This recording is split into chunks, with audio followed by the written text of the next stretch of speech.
wala li ni nye ale wakati selenye isaka ba ibisimila kenen kan sa fanta tumata ambe fuli kura kan yeshin ala me baka na fle baka bela jele makerengere ne ala malde munu be Guinée Équatoriale en fait ni ube dikun kono bi ko an hakle bu bela jele na wa kun kama na ke mi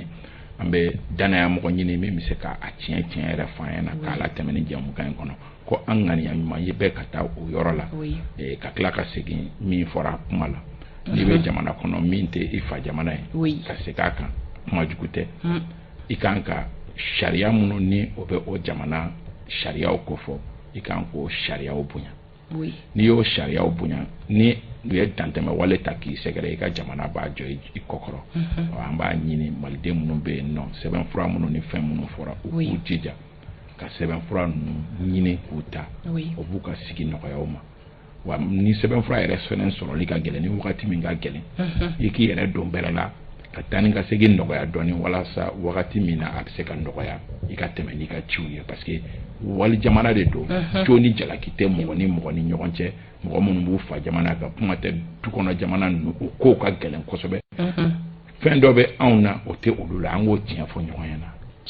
tindo be auna o tiunte tukono jamana na ango tia fo nyoyana jamana o chugo yote jamana o chugo atiklenye malde mun be no an hakli babe uma angani ya nyuma be katu yoro me o fenen ko u janto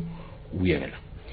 ko janto yere la okoro chuko ale de kaino malide munu me Guinée Équatoriale malabo kata se bata manu be gele akonna la bi amedwo oke ala kasika gele anu ban chuko ya munu na isaka ba kuma se mimi ambolo koro so na odi souveraineté ameni moy fo ka chaya kusobe ama employé kuma chama yelma souveraineté rebe muni ko fo ni ata bamananga na dakuru ya kelna iba fo yere ya ika yere ya be yere bolo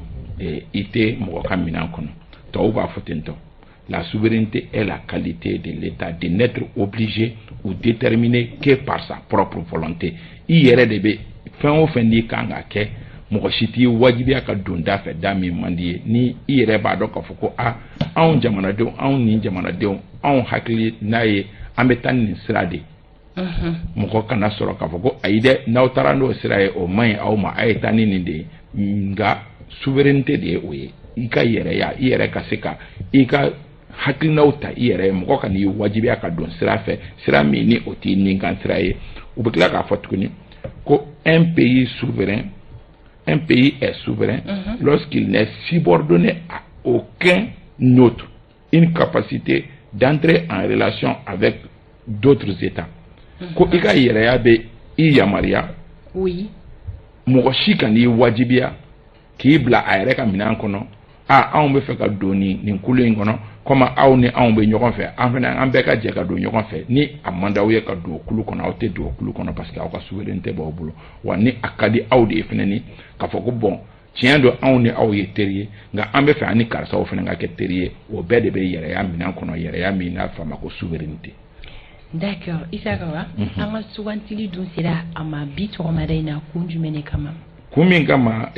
minye Senegal ka ofe no Dakar ka damne octobre kalo ikle mugan ani nani ni obe bende na do yere makana abla amugan ni durula je bado be no mini aye franfin jamono ni nazara jama na chama franyo ga ni atako shegina de abe wele ko forum de Dakar sur la paix et la sécurité en Afrique. D'accord. Ni en jeren tako shegina e sanwosa kumbe imbeke kapuma lakana balia mimbe farafina kan farafina lakana balia ka fara lakana balia ka se ka hakina amerika fenene ambe bo lakana balia kan nganyina tap makunku yemi ko l'Afrique à l'épreuve des chocs exogènes, défis de stabilité et de souveraineté ko farafina ka kenyani bisibasa munumbe no ni olute la dala koyi ko olu bisibasa o feneni oni yereya stabilité et souveraineté kuma kun yere belebele kun yakode nga ode bara kun folo damnena tenendo ina fo France ka ciden kerengere no be akeneka France ka ka ciden kerengere ne be no e u ka ministre do e ministre mini ministre dangando do ministre d'état secrétaire d'état chargé du développement de la francophonie atoy ko Krisula Zakarapulo ale de ka kuma fanba yani thème min dira ama ako thème traité ale fana ka kuma fanba tara boli Mali kan cogodi aka kuma o kono akoko ale be fɛ ka profiter ko ka ɲɛfɔli kɛ ɲɛfɔli min n'o bɛ tali kɛ gɛlɛya min bɛ France ani Mali ni ɲɔgɔn cɛ bi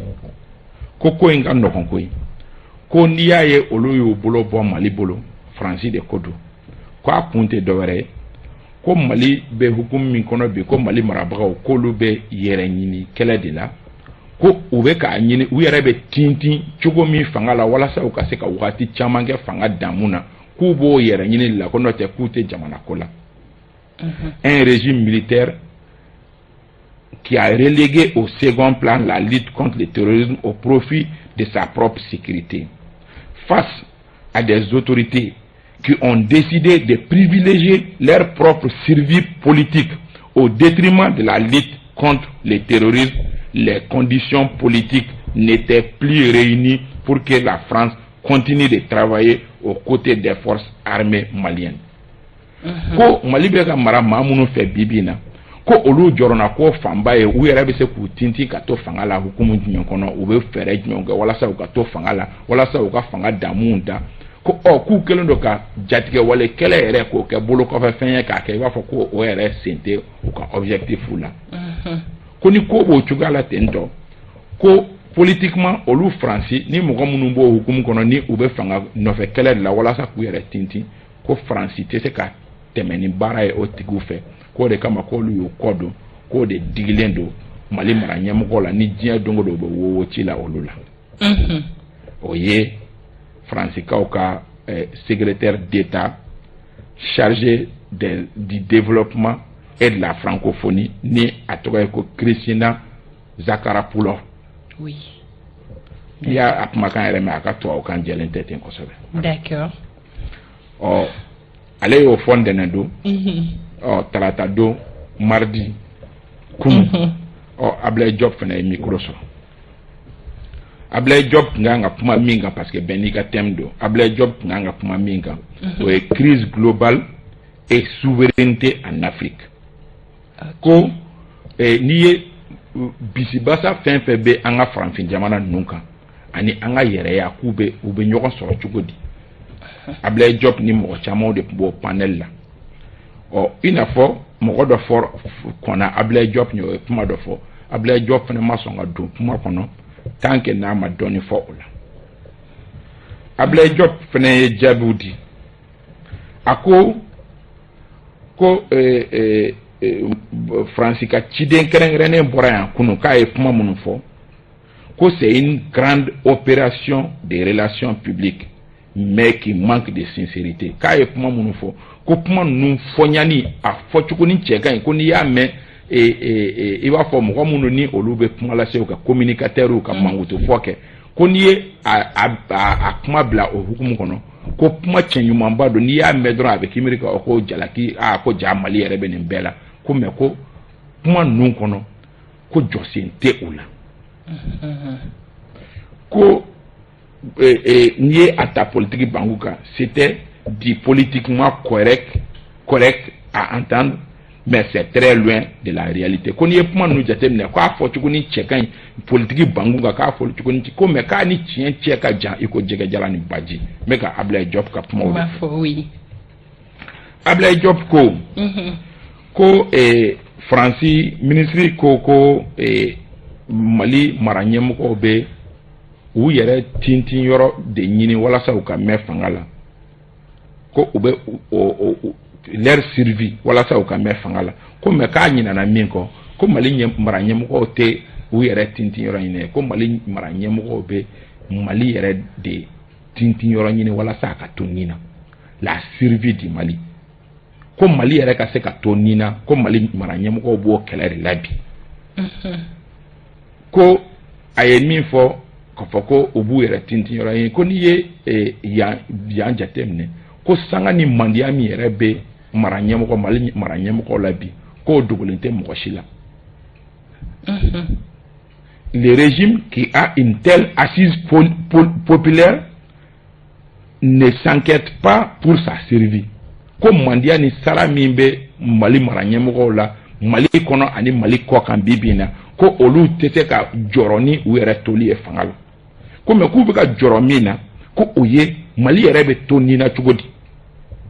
a b'a ka dalilu fɔ a ko Faransi kana ɲina k'a fɔ ko bi bi in na a bɛ ɲini kana san damadɔni bɔ ka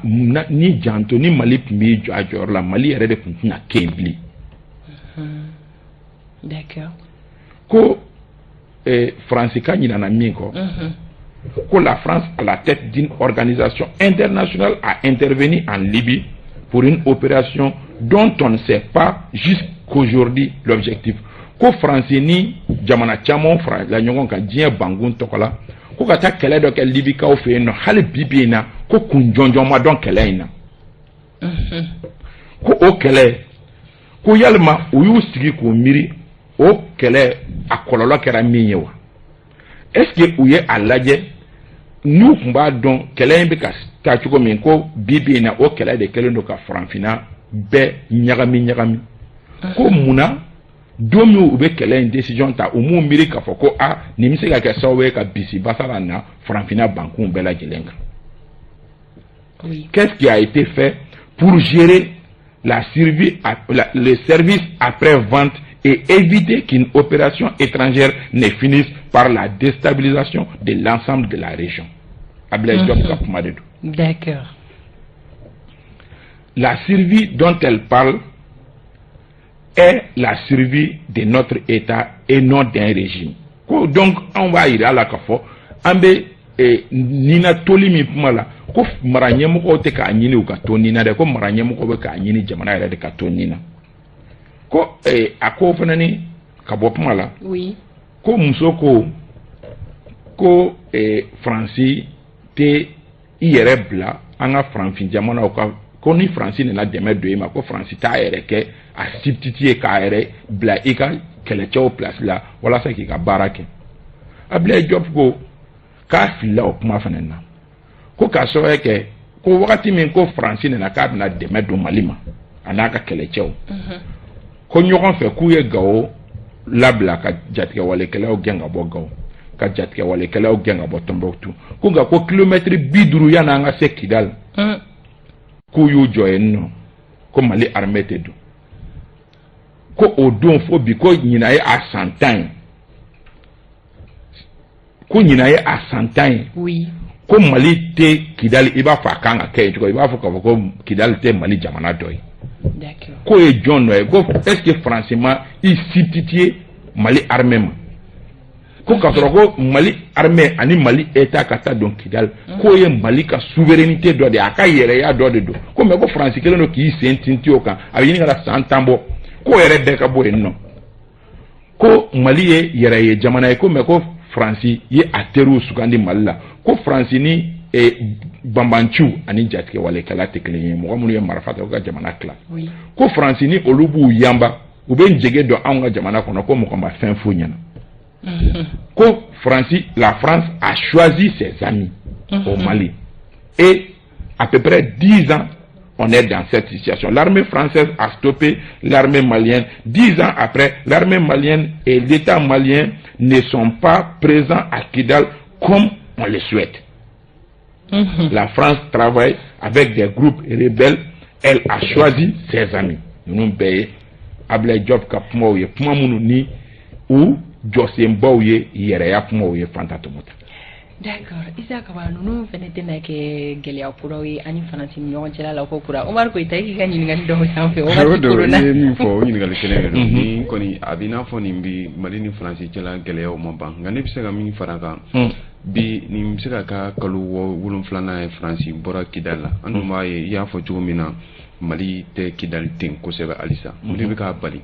o bɛɛ parce que o bɛɛ bɛ souveraineté kɔni kɔnɔna na o de dabaliban kuma ye Diop ka kuma la parce que Mali gouvernement yɛrɛ fɛnɛ ni kun y'a fɔ avec fanfaronnade k'a fɔ ko Mali armée donna Kidal fɛngɛw yɛrɛ mankan caman yɛrɛ kɛr'o la ka communiqué o ko la ka clé di k'a fɔ ko Mali armée donna mais kuma kura min ni Diop filɛ nin ye k'o fɔ nin ye o ye kuma min ni o fana kan ka analyser k'o jateminɛ maintenant jɔn de bɛ ka Mali armée bali ka don Kidal parce que mɔgɔ caman bɛ n'o de fɔ sisan munna Mali tɛ ka taa Kidal o ɲininkali kan ka kɛ Job ani ministre de la défense ni chef d'état-major de la sang Job ye kuma min fɔ munna o tɛ ka kɛ o fana ka fɔ parce que an tɛ musala ka kɛnɛ kan bilen kumaw bɛɛ ka fɔ u ɲɛ bi naani ma ni Job ko k'a fɔ ko Mali tɛ Kidal ka se a sago la il faut k'a fɔ fana jɔn kelen de bɛ ka Mali bali ka taa Kidal est-ce que o Faransi kelen de bɛ k'a fɔ ko Mali tɛ taa Kidal wa walima ministre min bɛ yen o de bɛ k'a fɔ ko Mali tɛ ka taa Kidal ani fana ni effectif min bɛ yen mɔgɔ minnu bɛ yen nɔ ni olu donni yɛrɛ kuma fɔra ni a kɛra ɲɛnajɛ yɛrɛ fo 22 septembre yɛrɛ fana senfɛ ala ma mɛ a fɔra ko hali 22 yɛrɛ fana fêtera Kidal mais mun bɛ ka Mali bali ka se ka a sagola armée la don Kidal kɔnɔ ninnu bɛɛ ye ɲininkali minnu ni Job kan olu tɔ dafa ka kuma in kɔnɔ n'ala sɔnna o jaabiw fana an n'an tulo ma jɔ ka olu makɔnɔ don nataw la Isa Kaba wagati ale banna to kumakuncɛ kuma ye dɔrɔn ka Mohamed Kone ina comme la Kulukorokaw fɛ n'a dɔgɔmuso Yuma Dumbiya an b'u fɔ Antoine Solange Dembele ale ka folikan don Yakuba Sise an bɛ a fɔ ani Nu Sise Banyango il faut k'an ka foliba d'a ma an ka jɛmukan in kanubagaba don a b'a n'a ka denbaya an bɛ foli d'u ma Demba Kone Kanaga mɔgɔw ko u welela ka jɔnjɔnba di u ma an bɛ Kanaga mɔgɔw bɛɛ lajɛlen fo ka ministère de la culture fo Tumani Dumbiya Yanfoyilakaw fɛ yen Penda Sidibe Madu Kuyate Récotrade Maɲama do Segu an bɛ foli d'u bɛɛ lajɛlen ma an ka foli b'u ye Umaru Koyita kanta tumata an b'an ka foli da Isa Kawata k'an lamɛnbagaw bɛɛ lajɛlen fo foli kelen n bɛ ka madame fo n'o o bɛ Tata Jawara ko fɔ musokisɛ tɔn Musabugu ale ma don Umaru Koyita k'i yɛrɛ fo ka kanubaga bɛɛ lajɛlen fo anw seginna kunnafoni min ye ABC le provocateur k'a ni sɔgɔma an bɛ wuli ni sanga kɔnɔna la ka kuma soto dugu kunkan ko maaw bolo fɛn bɛ tali kɛ Seydina Sibila jɛmukan in kanubagaba dɔ Keyitakaw fɛ yen nɔ a bɛ an lajɛ don o don ko ani sɔgɔma fo ka taa se Marakakungo maire ma ale fɛnɛ bɛ sɔgɔ an na an bɛ sɔgɔmada fɛ foli di ale ma ni sanga kɔnɔna la sigiyɔrɔ bɛnnen don sirakɔrɔ nɛgɛtana ma ka bɛɛ fo ka bɛɛ lajɛlen waleɲuman dɔn anw se kɛra ni kunnafoni ninnu de ye k'a di kanubaga jamakulu ma an b'an ka dibila baara kɛbagaw fo ko baara ɲɛna an bɛ wuli k'an sigiyɔrɔ to Adel Samake bolo ka kanbɛ bolo da aw ye sini sɔgɔma 7h15 wagatiw la ala ka tile yɛrɛ